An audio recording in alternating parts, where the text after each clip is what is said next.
Welcome to Breaking News. I'm Kaylee, and I bring you the latest news on today. President Trump says he planned to issue an executive order that will end birthright citizenship for children born in the United States.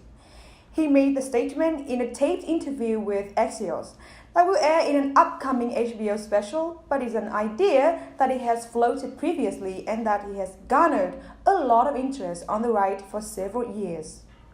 The basic argument you hear from many conservatives is that allowing the children of parents who have entered the country illegally to become citizens is a violation of U.S. sovereignty and encourages people to abuse our immigration system.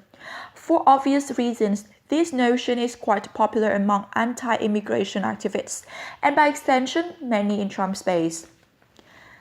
It's unclear what the timetable for Trump's executive order is or if such an order even exists. But let's assume that it's real and that Trump plans to sign it. What then?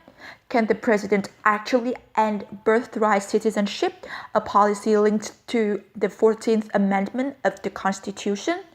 And if he can, what would that process look like? The rule of citizenship acquired by birth, by being born within the United States, is the law of the Constitution. It is the first sentence of the 14th Amendment.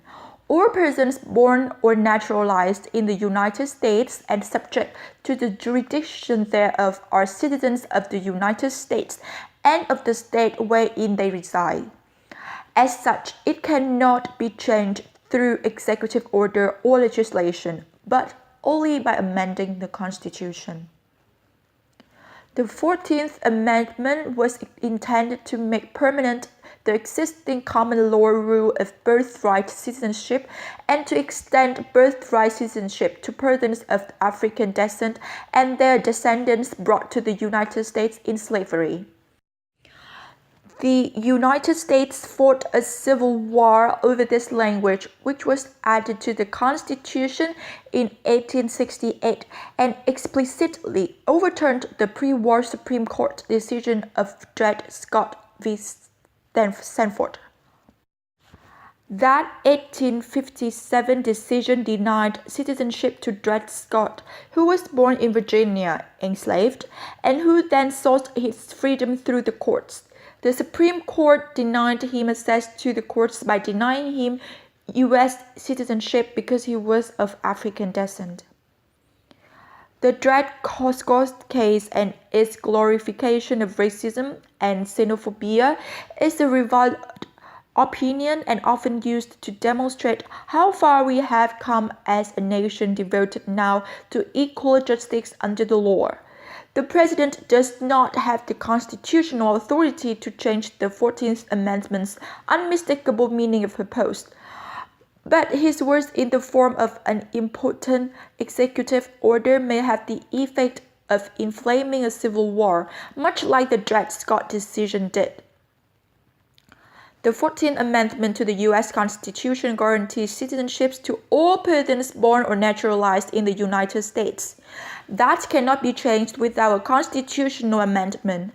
Trump can try to issue an executive order, but under long-standing Supreme Court precedent, it would be invalid. Perhaps he is banking on the Supreme Court to change its interpretation of the 14th Amendment to permit him to circumvent it via executive order, but that's unlikely given its clear language.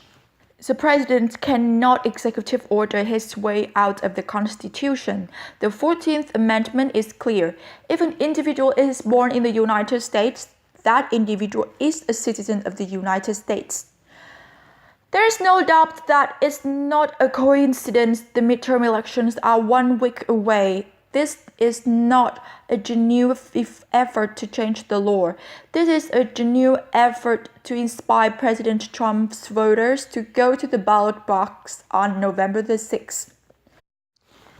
President Trump has repeatedly tried to style himself as a conservative who supports the strict constructionist or originalist view of constitutional interpretation. The hypocrisy of ignoring all principles of originalism and trying to rewrite the Constitution by executive order is stunning. President Trump claims that he was first told that he could not, by executive order, deny citizenship to children born in the United States to non-citizens, and then later told that he could. One can only wonder, who advised him correctly the first time and incorrectly the second? Assuming Mr. Trump did not largely or completely make up this story, the question is whether the White House counsel took one position, then another, or whether someone elsewhere in the West Wing stepped in, perhaps Stephen Miller, and the advice was ignored or changed under pressure. In either case, there is likely to be yet another sorry story about the rule of law in this administration.